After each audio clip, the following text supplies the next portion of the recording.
به ورو کېږي او کارونه روان دي. په لنډ وخت کې به انشاءالله چې دغه ارمان د افغانانو هم پوره شي. هغې ټیم کې موږ لکه دا مکمل سامان کلدارو وخت کې جوړ کړي که نه 1400 لکه کلدارې پرې راغلي. 1400 لکه؟ نه 14 لکه روپۍ. 14 لکه؟ 14 لکه؟ نه 14 لکه. 14 لکه بیا هماغسې یې که. درنو لیدونکو السلام علیکم ورحمت الله وبرکاتو. ښایستونه وګورئ، دا ښکلاوې وګورئ او دا د سیند شور ماشور واورئ څومره په مستۍ روان دی او څپې څپې روان دی. ای نو کاش په دغه سیند باندې یو ښایسته د اوبو بند جوړ شوی وی او دغه سیند مهار شوی وی او دغه اوبه چې اوس د افغان خاوره باندې تېرېږي او ګټې بل هېواد ته رسېږي. کاش دغلته یو بند جوړ وی او دغه ګټې هم موږ ته رارسېدلی. خو زه خیر الله تعالی دې خیر کړي. دا به ورو کېږي او کارونه روان دي. په لنډ وخت کې به انشاءالله چې دغه ارمان د افغانانو هم پوره شي. هر هغه افغان چې د افغانستان دی او د افغانستان په خاوره قدم ایښی دی یا یې خاپوړي کړي دي او یا هم د دغه ښایسته وطن اوبه څښلي وي، د هغه یو ارمان لوی دا دی چې په کونړي سیند باید یو ښایسته بند جوړ شي چې ټولو افغانانو ته پکې فایده ورسېږي. درنو لیدونکو هغه خبرې به هم کوو. راځو یو مهم ځای ته. دا کښتۍ دي. پخوا داسې وخت و چې له ځینو سره به هم غږېږو. پخوا داسې وخت و چې دا کښتۍ نه وي. دلته به په ټوپونو باندې اوښتل، جالې به یې جوړې کړي وو، هغه کلیوالي جالې ډاګي به یې یو ځای کړلې، د پاسه به یې پرې روړه واچوله یا به یې پرې لوښي واچول، د هغه نه به یې یو ښایسته ځان دپاره جاله جوړه کړې وه، بیا به اوښتل. خو لله الحمد په دې وروستیو کې دغسې کښتۍ را جوړې شوي دي او بیا افغانان یا د دې ځای باشنده یا اوسېدونکي په اسانۍ سره د هغه خوا نه دې خوا ته راوړي. درنو لیدونکو یو مهمه خبره بل هم کول غواړم. هغه پورې سړک چې ګورئ هغه کونړ دی او دا زه چې اوس کوم ځای کې ولاړ یم دا د خیوې ولسوالۍ ده. خیوې ولسوالۍ د کاشکوټ ساحه ده او مطلب دغه کښتۍ چې ده کله کونړ ته ځي او کله بیرته خیوې ولسوالۍ ته راشي او دغه کومه کښتۍ چې زما مخ ته اوس ولاړه ده دا خرابه شوې ده. بدبختي دا ده چې یو څو ورځې وړاندې په دغه ځای کې یو پیښه هم رامنځته شوې وه. دغه د استاد په وینا چې ما ته وړاندې ویلې دوی ویلې چې دلته یو څو ځوانان راغلل، یو ورسره سوزکۍ وه او غوښتل یې چې واوړي کاشکوټ پلو، خو دلته د هوا حالات ښه نه وو. نو ما ورته ډېر ویلې چې هوا حالات سم نه دي او تاسې پاتې شئ، دغه هوا چې لږه ودرېږي نو بیا به تاسې په ارام وواړئ. خو هغه وایي په وارخطایي کې وو، یعنې چېرته ضرور کار و. نو هغه ویل چې نه نه موږ اوړو اخوا ته به واوړو او چې کله اخوا ته واوښتلو بیا به ورسره غږېږو. ما ورته ویل چې صحیح ده. وایي ما وویل چې صحیح، وایي هغه ویل چې نه موږ کار لرو او که په تیزۍ سره مواړې دا به ښه وي. ما هم ورسره ومنله، مجبوره وو ځکه هغوی وایي خفه کول هم موږ ته مناسب ښکاره نه شول. خو بس چې کله دې منځ ته وایي رارسېږو دغه وخت کې وایي سیلۍ راغله او دغه کښتۍ یې واړوله. یو څو ځوانان پکې وو 10-12 هغو له جملې نه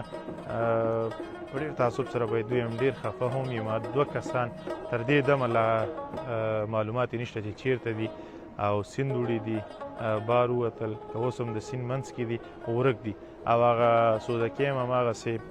ګډوډ او دا نور ټپیان شهیدان الله تعالی دې هغو ته جنت الفردوس ورکړي او ټپیانو ته دې الله تعالی شفای کامله ورکړي. نو دا یوه بده پیښه وه چې هلته رامنځته شوه. د دغې بدې پیښې نه موږ او تاسې یو عبرت اخیستی شو درنو هېوادوالو چې موږ او تاسې باید حوصله په ژوند کې باید ډېره ولرو. زه به هم خبرې کوم دغه ملګري سره غږېږو. سلام ستړی مو شي وروره، په خیر راغلی. دغه میږ د سره ونیسه، څنګه یې؟ خیر دی، ژوند ښه روان دی؟ الحمدلله. دا کښتۍ ستا دي؟ هو کښتۍ دي. ما یې نه خرڅوې؟ هېڅ بچی دا وګوله موږ خپله ځان ته یو رزق دغه برابر کړی دی. ولې زه نه هم رزق پکې ګټم، زموږ لږه دا کسب دی. زما هم کسب دي که صحیح ده ولې یا هغه ما ته کښتۍ به ما خرڅه کړم، کور کې به یو ښایسته باندې یو ډنډ ورته جوړ کړو. هغه خو دغه ده دا خرابه شوې ده جوړه ویه هغې که بیا دا جمعې کې د خلکو له چکرې ورکوو داسې هوټلو کې ولاړې خو خلکو خبره نشته. هغه د تېرې ورځې هغه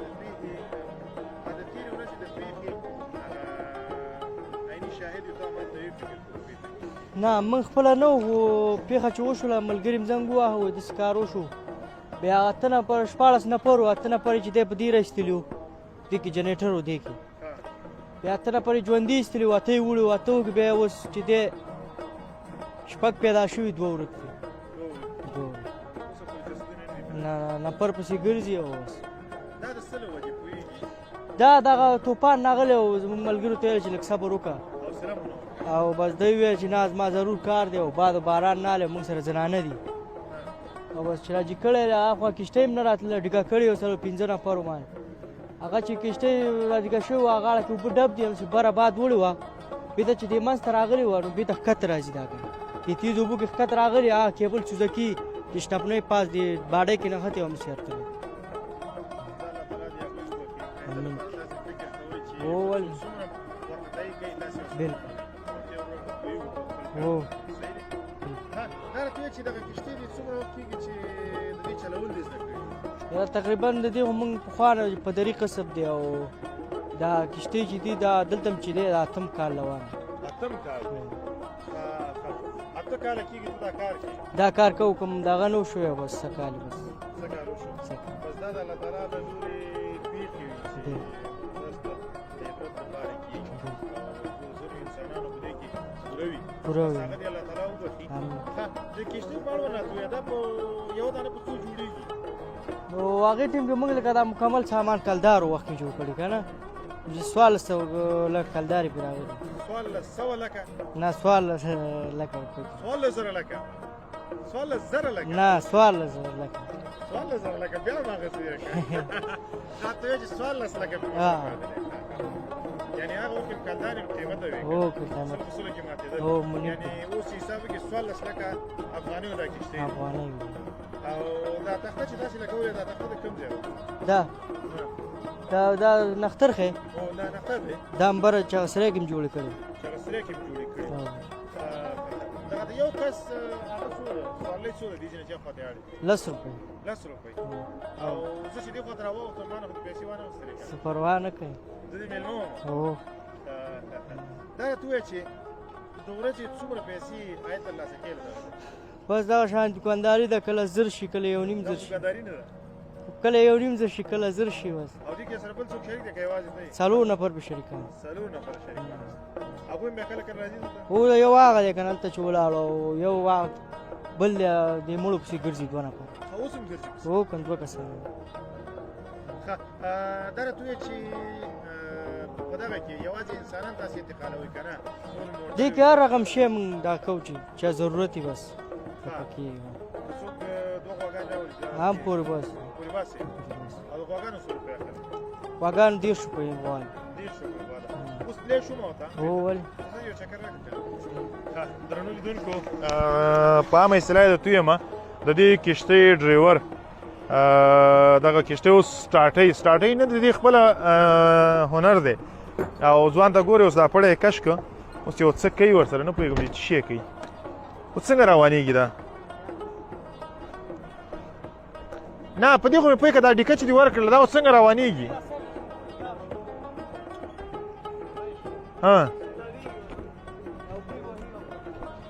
دا سر یې اوبو ته وستاو شو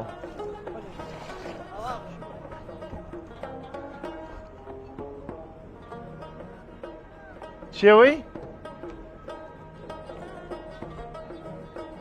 وایي ډوډۍ خورو ښه دا ورته وایي چې پیسې نه لرم درنو لیدونکو دا وګورئ اوس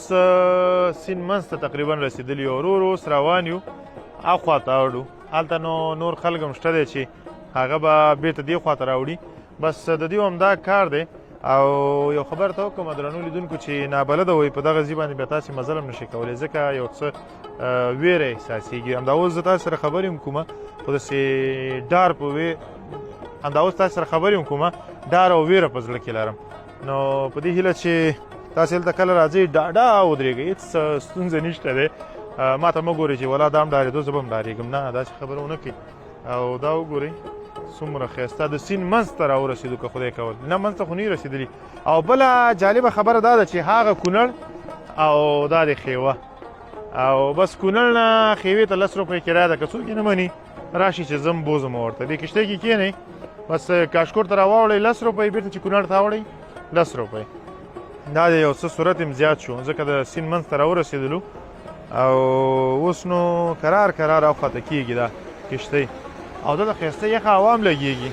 خوندوره هوا ده او هغه کاکا م را روان دی بس دې کښتۍ ته په انتظار دی چې دا به کله راوړي او له دې ځایه به بېرته ورسره ځو درنو لیدونکو وګورئ دغه نظارې در سره ننداره کړئ نو او درنو لیدونکو ما هم وګورئ بیا دا ونه وایئ چې ته راغلی نه وې هسې ډبینګ دې کړی دی تیار همدلته ولاړ یم او دا د هغه ځوان هم لګیا دی کار کوي ځوانه ډېرې مه خوځوه که نه دا د دې ځای ډریوران ډېر خطرناک کوي ښه درنو لیدونکو هغسې د موټر ډریوران دا نه دي دا یو څه خطرناک کوي کاکا هم راغی سلام علیکم کاکا ستړی مو شئ ښه یې جوړې او خبرې کوو درسره دا لږ ونیسه صحیح دی څنګه یې ښه یم تکړه یم کوم ځای نه راغلې خیوې نه رالم خیوې نه راغلې چېرته ځې ځم کاشکوټ ته کاشکوټ د کومې ولسوالۍ مربوط دی خیوې مر او اوس کوم ځای کې ولاړ یې اوس زیړي بابا کښتۍ سره دا خو کونړ دی که کونړ نه کوز کونړ خیوې ولسوالي دا کونړ دی کونړ هغه پوسته د کونړ دا خوا ده چې ده دا کونړ دا خو زموږ مربوط دغه یي سیمه چې واوښتل او او او خیوه کېږي خیوه کېږي اوس کونړ کې ولاړ اوس کونړ کې ولاړ درباندې ومې منله بیا دا د کاشکوټ خلک په یو شي ډېر مشهوره دي وایي مېلمه پاله ډېر دي بالکل مېلمه پاله دي باور کوه خواته واوښتم بېرته دې خواته راغلم چا د ډوډۍ سره راځه اوس نغد ځو دا نغد ځو چی راباندې خورې شی چې ستا خوښه نه زما خو ډېر شیان خوښ دي چې چې ستا خوښ هر څه به تا پیدا شي ستا چې واه واه واه جوار جوار راځم دا نغد ځو دا رښتیا وایي نغد ځو نغد ځو نغد اراده کوم ګاډۍ سره بل شی زما ډېر خوښ دي. نیمبو خورې. شړومبه به ملاو شي ماسته به هم ته ملاو شي پنیر به هم ته ملاو شي دا وراره چې شی راورکړې دا به دغه شي کیله انګور او وریجې وراره چې ښه خرچه خو دې کړې ده ښه وراره خو یې ستا څه نوم دی وراره عزیز پدرک دا دلته کېده جګې کېده هله وراره ستا نوم چی دی عزیز عزیز دی د کوم ځای تغنبي ها غونډۍ زه درسره لاړ شم ما باندې خرچه کې دا تا چې شی راوړي دا ما باندې خوري ها سمه خبره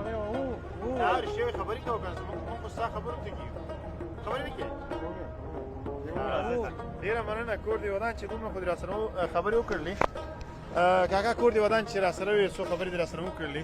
هغه پخوانۍ کیسې که راته وکړې هغه کښتۍ چې نه وې تاسې استفاده د څه نه کوئ موږ د ټوپانو نه استفاده کوله او ټوپانو تر څنګ بل څه وو خیګان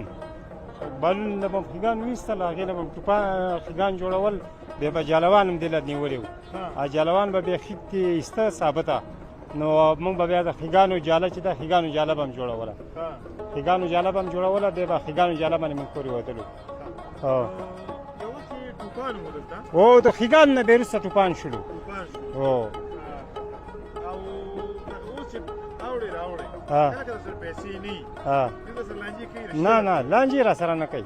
په یوې خبرې چې پیسې نه وي بس هېڅ خبره هم نه وي پیسې نه وي ورته نشته نشته دی نه یاره باور دې وشم دا اوس یو ځل خواته بېرته راغلم اوس مې بیا زده دی بیا وړم بیا راځم نه. ولې چې پیسې نه اخلي نه نه نه دا خبره دا بله چې دا کښتۍ چې دا سوزکۍ چې ولیدلې وو تقریبا 2 ورځې مفته کاته کې وچلېدله پور ګاډي هم پورې وتله انسانان هم پورې وتله هر څه پورې وتله الله دې دې یقینونه ورکړي ډېره مننه چې راسره وې تاسو به اوس داسې کار وکړئ موږ سره به لاړ شئ او د غرمه به موږ سره الله وکړئ دې سلامت لره څه چې تیار وي هغه د یار وي ډېره مننه دا په اجازه درنو لیدونکو له کښتۍ راپورته شولو راځئ چې دا پاس غره او همدارنګه دغه ننداره هم در باندې وکړم بیا نو د خدای په اماني اخلو بیا در نظمه دا د کونړ عمومي لاره ده د کونړ جلال آباد او نورستان او دا خپله چې کوم ځای کې ولاړ یم دا کونړ دی او دا هغه سیند دی چې وختي پکې موږ یو ځل هاخوا ته پورې وتو او بېرته راغلو نو درنو لیدونکو په دې هیله چې دغه لنډ ویډیو کلیپ چې ستاسې د خوښۍ لپاره ما برابر کړی و او تاسې کتلی وي او تر پایه مو ننداره کړې وي زه مهراب ګل مخلص او زما بل همکار عزیز ارمان چې هغه موټر کې ناست دی له تاسې اجازه اخلو هر چیرې چې یاست د ژوند په ټولو چارو برلاسي اوسئ د الله په امان